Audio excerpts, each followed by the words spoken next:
nasledujúcich minútach sa budeme teda baviť ako sa starať o seniora v súvislosti s diabetes mellitus druhého typu.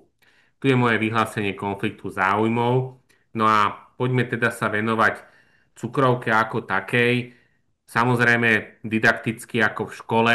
Najprv si povedzme, čo ten diabetes mellitus je. Je to chronický metabolický syndrom, to znamená nejaké ochorenie, ktoré trvá chronicky, dlhodobo, dá sa povedať celoživotne a vzniká v dôsledku poruchy metabolizmu glukózy, ale nie len glukózy, ale takisto aj tukov a bielkovín. A hlavným dôvodom je buď absolútny alebo relatívny nedostatok inzulínu. Samozrejme, pre diabetikov vo vyššom veku je dominantný problém nedostatku inzulínu, teda inzulínová rezistencia, avšak oveľa častejšie sa môžeme stretnúť aj, že okrem inzulínovej rezistencie dochádza aj k vyčerpaniu vlastných rezerv inzulínu. Na druhej strane, čo sa týka diagnostiky, je to ochorenie, ktoré je pomerne ľahko zistiteľné, pretože hlavným diagnostickým kritériom je hyperglykémia a všetci dobre vieme, že hladina glykémie alebo vyšetrenie glykémie je súčasťou skoro každého vyšetrenia, či už od praktického lekára alebo lekára špecialistu. Problém diabetes mellitus je globálny a je to celosvetová pandémia. Hovorí sa, že 1 z 10 ľudí na svete trpí cukrovkou s tým, že keď to prehodíme na čísla, tak je to vyše 460 miliónov ľudí celosvetovo. Slovensko v tomto tiež kopíruje trend nárastu diabetikov. Každý rok pribúda asi 27 000 osôb s diabetom, dominantne druhého typu, a v diabetologických ambulanciách máme dispenzarizovaných okolo 340 až 400 tisíc pacientov s cukrovkou. Samozrejme, treba k ním pripočítať ešte skupinu pacientov, ktorí sú sledovaní na iných ambulanciách alebo majú prediabetické stavy. To znamená, že by sme sa mohli dostať na hodnoty 500 až 600 tisíc pacientov s nejakou poruchou metabolizmu cukrov. Ako vidíme na uvedenom grafe, práve u diabetikov druhého typu najväčšie percento, až 60% pacientov je vo veku na 60 rokov a viac. Teda sú to veľmi dobré hodnoty, sú to veľmi vysoké čísla, ktoré práve postihujú ten seniorský vek a vyžadujú špecifický manažment a špecifický prístup k liečbe, čo už aj pán prednosta rozprával. Hneď na začiatok si treba uvedomiť, že vrátim sa k jednému, že častokrát sa jedná nie o jednoduchého pacienta s diabetes mellitus druhého typu, ale o pacienta, ktorý okrem cukrovky má aj iné závažné ochorenia. Najčastejšie je to chronické ochorenie obličiek, ateroskleróza a taktiež srdcové zlyhanie. A všetci dobre vieme, že asi 16% pacientov so srdcovým zlyhaním má zároveň tak cukrovku, ako aj chronické ochorenie obličiek a tie počty sa samozrejme miešajú. Problémom je, že práve tá stredná časť pacientov je najrizikovejšia a práve vyžaduje včasnú intervenciu a komplexný manažment všetkých troch zložiek tohto kardio-reno-metabolického syndrómu. Riziko komplikácií ako takých vždy stúpa s vekom. Vždy stúpa s vekom a samozrejme s dĺžkou trvania diabetu a práve preto, či hovoríme o makrovaskulárnych alebo mikrovaskulárnych komplikáciách, oveľa častejšie sa vyskytujú u pacientov vo vyššom veku a práve preto si títo pacienti zaslúžia komplexný manažment všetkých ochorení. Nazvime to preparátmi, ktoré v súčasnosti vedia ovplyvniť všetky uvedené zložky kardio-reno-metabolického syndrómu. Hlavným negatívnym dopadom samotného diabetu je, že keď vezmeme cukrovku bez akýchkoľvek komplikácií, tak znižuje očakávanú dĺžku života o 6 rokov. Ale keď tento diabetik má už pridružené makrovaskulárne, prípadne aj mikrovaskulárne komplikácie, tá očakávaná dĺžka života je skrátená o 12 až 16 rokov. Preto je dôležité si povedať, koho a ako skrínovať. Základným screeningovým nástrojom je samozrejme, ako som už povedal, vyšetrenie glykémie, a to buď glykémie na lačno, kedy hodnotíme glykémiu na lačno viac ako 7 milimolov po 8-hodinovom lačnení za pozitívnu na diagnózu diabetes mellitus, alebo prítomnosť klasických príznakov, ktoré sú od prvého opisu diabetu stále rovnaké, to je poliúria, polydipsia, u diabetu druhého typu hlavne polyfágia, ale aj rozličné iné nešpecifické príznaky, a keď pritom zistím glykémiu viac ako 11,1, je diagnóza diabetes mellitus prakticky istá. Samozrejme, v časti pacientov, najmä s hraničnou glykémiou na lačne, je indikovaný 75-gramový orálny glukostolerančný test, kde tá hodnota viac ako 11,1 v druhej hodine je tiež diagnostické kritérium pre diabetes mellitus. V diabetologických ambulanciách používame aj marker glikovaný hemoglobín, ktorý je samozrejme oveľa viac známy pri hodnotení kompenzácie. Napriek tomu je zaradený medzi aj diagnostické nástroje podľa diabetologických guidelinov, ktoré máme k dispozícii. Koho a ako skrínovať? Vždy platí u pacientov nad 45 rokov, by sa mali pacienti skrínovať nad prítomnosť diabetes mellitus, prítomnosti iných rizikových faktorov aspoň raz ročne, a tie iné rizikové faktory sú práve všetky tie, o ktorých pán prednosta už rozprával, a to je arteriová hypertenzia, ale taktiež dyslipidémia, nadváha alebo obezita a iné príznaky aterosklerotického kardiovaskulárneho ochorenia. Tu máme len graficky znázornené, že kedy je normálny stav a diabetes. Aby to nebolo úplne jednoduché, tak máme veľkú skupinu pacientov s prediabetickými stavmi, a to buď zvýšenou glykémiou na lačno alebo poruchou glukózovej tolerancie zistenou počas orálneho glukóztolerančného testu. A práve u týchto pacientov je dôležité včasná intervencia týkajúceho sa adekvátneho stravovania a režimových opatrení, aby sme dokázali oddialiť progresiu do diabetického stavu a samozrejme oddialiť nástup cukrovky ako choroby. Kedy poslať pacienta k diabetológovi? Ak máme pacienta s tým prediabetickým stavom, tak väčšinou zostáva v starostlivosti všeobecného lekára a podrobuje sa pravidelným kontrolám glykémie a ostatných parametrov rizikových, ktoré už boli spomínané. A je na to vypracovaný aj štandardný diagnostický a terapeutický postup, ktorý sa práve venuje manažmentu dospelého pacienta s prediabetickým stavom v ambulantnej zdravotnej starostlivosti.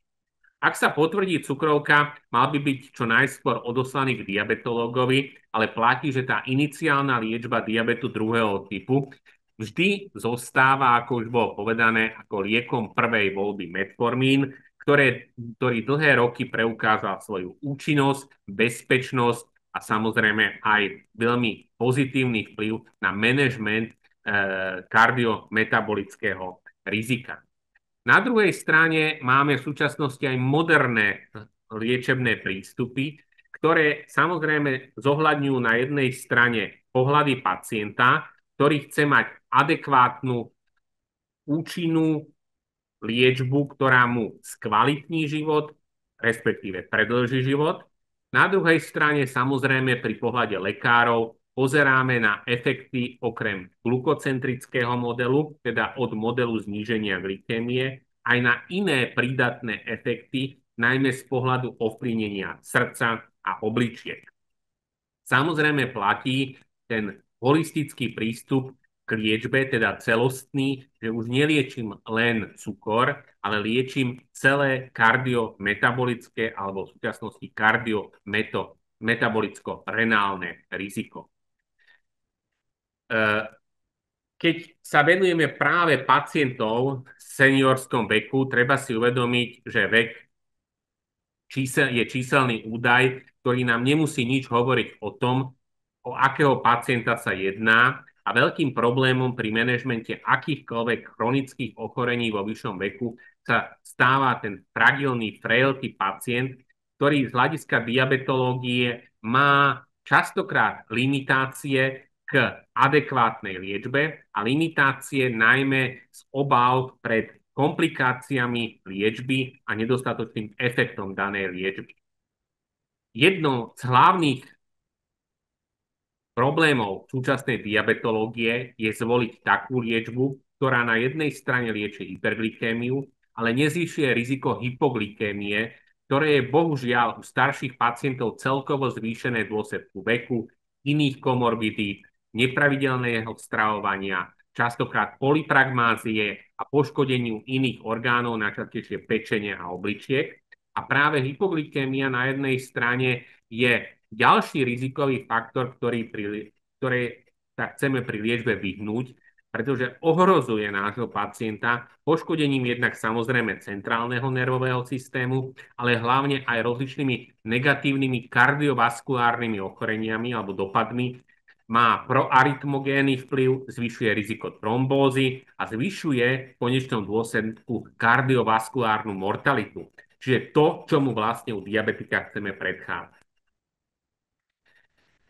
Starostlivosť o pacienta seniora s diabetom druhého typu v rámci komplexného manažmentu na diabetologickej ambulancii by práve mal zahŕňať aj jedenkrát ročne screening tých geriatrických syndrómov, o ktorých sme už počuli, a práve z hľadiska diabetológie aj hypoglykémie a polyfarmácie. A diabetológ práve podľa týchto informácií by mal modifikovať liečbu tak, aby tá liečba seniora bola efektívna, ale zároveň bezpečná a účinná. Pacienti s cukrovkou vo všeobecnosti vyžadujú včasný a komplexný prístup s cieľom zlepšenia kvality života a samozrejme prevencie vzniku, ale aj zhoršovania už existujúcich komplikácií. A ako vidíte v pravej strane obrázku, nie je to len o glykemickej kontrole, ale je to aj o kontrole krvného tlaku, prevencii krvných zrazenín, samozrejme pozitívnom ovplyvnení lipidogramu, kontrole hmotnosti a v neposlednom rade orgánovej ochrany, a teda najmä cieľové orgány sú srdce a obličky. V súčasnosti, ako už bolo spomínané, máme rozličné skupiny preparátov. Diabetológia je oblasť, ktorá za posledné roky má možnosť využívať nové skupiny liekov antidiabetík, nové preparáty v už existujúcich skupinách a samozrejme lieky, ktoré už nemenužujú len cukor, ale majú komplexný efekt najmä na metabolizmus a z toho vyplývajúce negatívne dopady na kardiovaskulárny systém. Aké je to vhodné antidiabetikum pre staršieho pacienta? Samozrejme na jednej strane je účinné, teda ktoré dokáže znížiť glykémiu, avšak s nízkym rizikom hypoglykémie. Má byť kardiovaskulárne bezpečné, na čo máme rozsiahle štúdie, ktoré nám hodnotia kardiovaskulárnu protektivitu našich antidiabetík. Taktiež renálne protektívne. A dôležité je, že naši pacienti v seniorskom veku častokrát užívajú aj iné preparáty a iné lieky na iné chronické ochorenia, preto dané antidiabetikum musí byť kombinovateľné s inými liekmi, s jednoduchým podávaním a celkovo priaznivým a hlavne bezpečným profilom. Jedných z tých, ktoré už boli spomenuté, sú inhibitory SGLT2, ktoré síce začali v diabetológii a všetky spoločnosti, a teda Európska a Americká diabetologická spoločnosť ich odporúčajú ako lieky voľby pre pacientov s diabetom druhého typu a prítomným srdcovým zlyhávaním, chronickým ochorením obličiek, ale aj aterosklerotickým kardiovaskulárnym ochorením. A všetci dobre viete, že v súčasnosti sú práve inhibitory SGLT2 aj lieky, ktoré sa používajú v kardiologických indikáciách, jeden z hlavných nových pilierov liečby srdcového zlyhávania. A asi posledný rok je ďalšia skupina pacientov, ktorí výrazne benefitujú z liečby inhibitormi SGLT2 a to bez ohľadu na to, či majú alebo nemajú prítomný diabetes a to sú pacienti s chronickým ochorením obličiek. Inhibitory SGLT2 pôsobia úplne inak ako všetky dostupné antidiabetika, ktoré sme poznali a vlastne ich cieľom je, že v dôsledku inhibície SGLT2 dochádza k zníženiu spätného vychytávania nadbytočnej glukózy a táto nadbytočná glukóza odchádza močom z tela von. Ale treba si uvedomiť, okrem typickej tej glukozúrie má významný efekt aj na natriurézu a diurézu. Tým výrazne má účinok aj na pokles krvného tlaku a zlepšenie najmä príznakov srdcového zlyhávania. Výrazne ovplyvňuje intersticiálny edém, ovplyvňuje srdcový preload a afterload. Čiže od prvého momentu najmä boli lieky, ktoré preukázali kardiovaskulárnu superioritu pred inými dovtedy dostupnými antidiabetikami, ktoré sme mali pre liečbu diabetikov druhého typu. Samozrejme, na to, aby preukázali efektivitu, museli preukázať účinné zníženie glykovaného hemoglobínu, kde pokles o minus 1,5 bol podobný ako pre najúčinnejšie sulfonylové preparáty a inzulín, ale dôležité bolo, že mali nízke riziko hypoglykémie. Preto boli od počiatku indikované aj pre pacientov v seniorskom veku. Okrem toho mali pridatný pozitívny efekt na redukciu hmotnosti a najmä na redukciu krvného tlaku, ako aj zlepšenie celkového metabolického stavu. Bola potrebná nižšia potreba inzulínu, dokázal som oddialiť iniciáciu inzulinoterapie a samozrejme mal pozitívny efekt aj na ostatné parametre metabolizmu. No a v súčasnosti vieme tvrdiť, že ako jeden z hlavných predstaviteľov inhibitorov SGLT2 empagliflozin výrazne zlepšuje kardiovaskulárne riziko, redukuje kardiovaskulárne úmrtie o 38%, redukuje celkovú mortalitu, redukuje hospitalizácie pre srdcové zlyhávanie a významne spomaluje progresiu existujúcej nefropatie a samozrejme má ten kompozitný kardiovaskulárny endpoint, ktorý ako prvý preukázal superioritu medzi antidiabetikami. Empagliflozin toto riziko znižuje či už kardiovaskulárnej alebo celkovej mortality bez ohľadu na vek. Ako vidíte na uvedených grafoch, je účinný aj práve v tých seniorskom veku nad 65 rokov a teda aj v staršom séniu, kedy sa považuje za bezpečný liek aj pri pridružených iných komorbiditách u daného pacienta. Z hľadiska renoprotekcie je to jeden z mála preparátov, ktorý dokáže oddialiť potrebu dialýzu a transplantácií. Samozrejme, aj keď máme zamerané na seniorský vek, je dôležité hodnotiť pacienta podľa existujúcej glomurálnej filtrácie. Ak ho dám pacientovi v progresívnom štádiu chronického ochorenia obličiek, dokážem oddialiť nástup dialýzy o 2 roky. Ak ho dám u tej najväčšej skupiny pacientov, kde je tá glomurálna filtrácia 60 ml za minútu, dokážem oddialiť nástup nefropatie alebo tá zhoršenie nefropatie a dialýzu o 18 rokov. A keď ho dám ešte pri dobrých obličkových funkciách, dokážem oddialiť o viac ako 25 rokov a teda môžem niekedy naozaj pacientovi tie obličky zachrániť tomu diabetikovi. Empagliflozin okrem toho preukázal zlepšenie kognitívnych funkcií, najmä u tých frailty starších pacientov v porovnaní s inými antidiabetikami a tými typickými práve metforminom a inzulínom, čiže je bezpečný aj z hľadiska manažmentu seniorov z tohto hľadiska, alebo teda z pohľadu psychológie, o čom určite ešte budeme počuť, a výrazne preukázal zníženie rizika demencie a Parkinsonovej choroby, čiže ďalších závažných komorbidít, ktoré významne znižujú kvalitu života našich pacientov a taktiež zhoršujú aj zvyšujú ich úmrtnosť.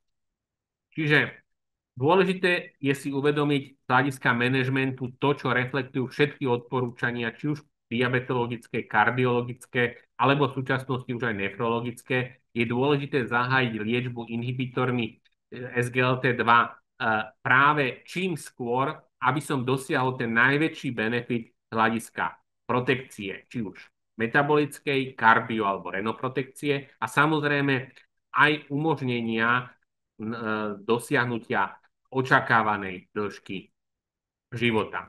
Je dôležité samozrejme tú liečbu hodnotiť vzhľadom na pacienta. Ako už bolo povedané, to magické číslo 7% glikovaný hemoglobín práve u pacientov s diabetom a v seniorskom veku není tá naša paradigma a akceptujeme, ak pacient má tú glykemickú kompenzáciu niekde medzi 7 až 8%, ale je dôležité, že ak správne liečím, tak aj pri takejto kompenzácii dokážem dosiahnuť tú kardiorenoprotektivitu.